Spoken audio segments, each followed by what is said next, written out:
সমস্যা তুমি সমাধান করো প্রভু যিশু।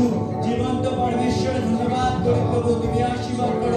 তোমার নামে প্রবেশ করি ধন্যবাদ দিয়ে, তোমার প্রাঙ্গণে প্রশংসা নিয়ে আমি গাইবো আজকে সদা প্রভুকে করি, আমার স্থিতি খুশি করেছে। আতাল দিয়ে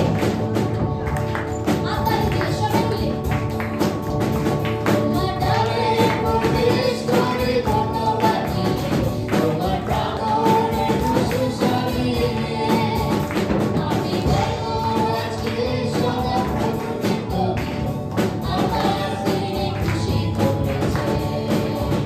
সকালে সন্ধ্যে প্রশংসা করি তোমার, সকালে প্রশংসা করি তোমার, সকালে সন্ধ্যে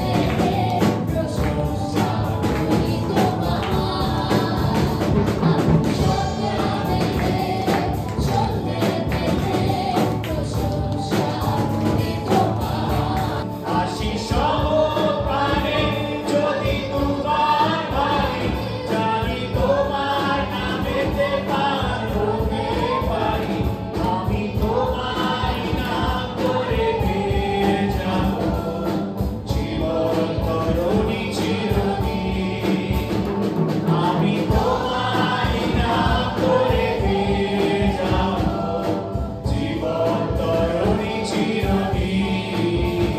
যিশু তোমায় ভালোবেসেছি। প্রভু তোমার উপস্থিতি প্রত্যেকের জীবনের উপরে থাকে। প্রভু তোমার আত্মার কার্য প্রত্যেকের জীবনের উপরে হোক।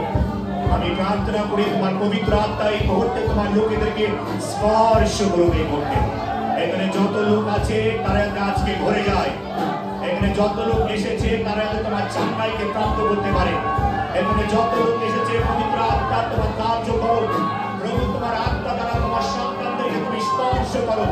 প্রভু তোমার আত্মা দ্বারা তুমি চাঙ্গাই, তুমি হিল করো। প্রভু তোমার আত্মা দ্বারা তুমি স্পর্শ করো, বন্ধনকে ভাঙো।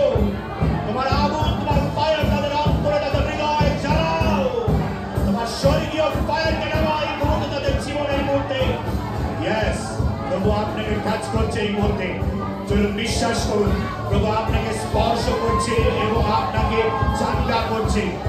আপনার জীবনকে উঠাচ্ছে, আপনার রোগের ভার তিনি উঠাচ্ছে, আপনার সমস্যার ভার তিনি উঠাচ্ছে। ঈশ্বরের শান্তি যে আপনার ভিতরে কাজ করে, আপনার ভিতরে, আপনার অন্তরে। ঈশ্বরের শান্তি বাইরে দিয়ে কাজ করে না, ঈশ্বরের শান্তি ভিতরে দিতে কাজ করে আপনার জীবনে। আমিন, হালেলুয়া। এবং সেই শান্তি হচ্ছে একটা আলাদা বিষয়। সেই শান্তি কখন কাজ করবে? ঈশ্বরের শান্তি কখন কাজ করে?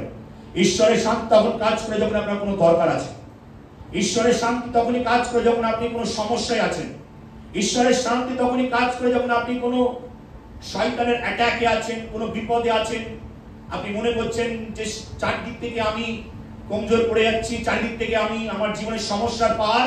ওই সময় ঈশ্বরের শান্তি আপনার হৃদয়ে কাজ করে এবং সেই শান্তি শুধুমাত্র কাজ করে না, আপনাকে রক্ষা করে রাখেন বলে। আমিন, হালেলুয়া। কিভাবে রক্ষা করে? সেই শান্তি আপনার জীবনে আশাকে নিয়ে আসে আপনার সঙ্গে। ঈশ্বরের শান্তি আপনার মধ্যে কথা বলে যে ঈশ্বরেতে ভরসা রাখ, ঈশ্বরেতে আশা রাখ। ঈশ্বরের কাছে সেই ক্ষমতা আছে, সেই শক্তি আছে। সমস্ত ঝড়, সমস্ত তুফান, সমস্ত খারাপ পরিস্থিতি থেকে ঈশ্বর তোমাকে বের করতে পারে। সেই শান্তি কাজ করবে আপনার জীবনে। ঈশ্বরের আত্মা যিনি পবিত্র, ঈশ্বরের আত্মা যিনি জীবন দেয়, ঈশ্বরের আত্মা জীবন, শৃঙ্খলা এবং সৌন্দর্য আনেন। তার মানে কি? ঈশ্বরের আত্মা সৃষ্টি করতে পারে, সমস্ত কিছুকে বানাতে পারে। পৃথিবীর সৃষ্টি ঈশ্বরের আত্মার উপস্থিত হয়েছিল। ঈশ্বরের আত্মা হলো ঈশ্বরের ব্যক্তিগত উপস্থিতি। Where is God? যিশু কোথায়? যিশু স্বর্গে নিশ্চয় আছেন। ঈশ্বর নিশ্চয়ই তিনি স্বর্গে নিজের সিংহাসনে বিরাজমান আছেন। কিন্তু ঈশ্বর, যদি আপনি বাইবেলে পড়েন, ঈশ্বর যত কার্য করেছে, বাইবেলে পুরনো নিয়মে নতুন নিয়মে যত কার্য করেছে, ঈশ্বর নিজের আত্মার দ্বারা কাজ করেছেন। ঈশ্বর স্বর্গে যতটা পাওয়ারফুল, কথা বুঝতে পারছেন কথাটা? ঈশ্বর স্বর্গে যতটা পাওয়ারফুল, পৃথিবীতেও তার আত্মা দ্বারা কতটাই পাওয়ারফুল। একটি সাক্ষ্য প্রমাণ যে ঈশ্বর জীবিত। এই চার্চের লোক, আপনারা এই বেঙ্গলি চার্চের লোক, এই বাংলা চার্চের লোক বসে আছে, এটা প্রমাণ যে ঈশ্বর জীবিত। হিন্দি চার্চের কথা ছেড়ে দিন, বাংলা চার্চে যতজন আপনারা আছেন এটা প্রমাণ। এত লোক কেন আসছে? প্রমাণ। আমিন, হালেলুয়া। হাওয়াকে দেখতে পারি না, তাই তো, কিন্তু হাওয়াতে শক্তি আছে। বুঝতে পারছি কিনা? সেম ঈশ্বরের আত্মাকে আমরা দেখতে পারি না, এটা অদৃশ্য, কিন্তু হাওয়ার যদি শক্তি আছে, ঈশ্বরের আত্মাতেও শক্তি আছে। নিঃশ্বাস, যে নিঃশ্বাস আমরা নিচ্ছি, শ্বাস না, আমরা কিছু না বের করছি, কিছু নিচ্ছি, অক্সিজেন নিচ্ছি আমরা। এবং আমার প্রিয় ভাইয়েরা, অক্সিজেন আমরা দেখতে পারি না, কিন্তু সেই অক্সিজেন আপনাকে আমাকে কি করে রেখেছে? জীবিত করে রেখেছে। সেরকম আমার প্রিয় ভাই বোনেরা, ঈশ্বরের আত্মাও সেই রুয়াক, সেই আত্মা যে আমরা দেখতে পারি না, কিন্তু ঈশ্বরের আত্মা মানুষকে বাঁচিয়ে রাখেন। বলি আমিন, হালেলুয়া। তুমি তাদের নিঃশ্বাস হরণ করে, মানে নিঃশ্বাস নিয়ে নিলে, দেখুন ঈশ্বরের কাছে ক্ষমতা আছে শ্বাস দেওয়ার, নিঃশ্বাস নেওয়ার। কত আছি আমরা? নিঃশ্বাস হরণ করলে তারা মরিয়া যায়, তাদের ধুলিতে প্রতিগমন করে, মানে তারা আবার ধুলোয় মিশে যায়। নিঃশ্বাস যদি ঈশ্বর নিয়ে নেয়, তারা ধুলোতে মিশে যাবে। তুমি নিজ আত্মা পাঠাইলে তাদের সৃষ্টি হয়। বলতে পারছি আপনাকে? তো শ্বাস, নিঃশ্বাস, যা কিছু আপনি বলেন, আত্মা, এটা পুরো একই একটা জিনিস। রুয়াক, ঈশ্বর যদি রুয়াক পাঠায়, মানুষের মধ্যে শ্বাস চলাফেরা করে। ঈশ্বর নিজের আত্মা দিয়ে মানুষকে জীবিত রাখেন। তুমি নিজ আত্মা পাঠাইলে তাদের সৃষ্টি হয়, আর তুমি ভূমিতলে নবীন করিয়া থাকো। বলি আমিন। চার্চ, আমি জানি না কতজন আপনারা বুঝতে পারছেন, কিন্তু পবিত্র আত্মার প্রয়োজন আছে আপনার জীবনে, আপনার শরীরে জীবিত থাকার জন্য। হালেলুয়া। প্রভু বলছে, আমি বিনতি করিব যে তোমরা আত্মা পাও। প্রভু বলছে, আমার জায়গা সে আত্মা নেবে। কত শুনছি আমরা?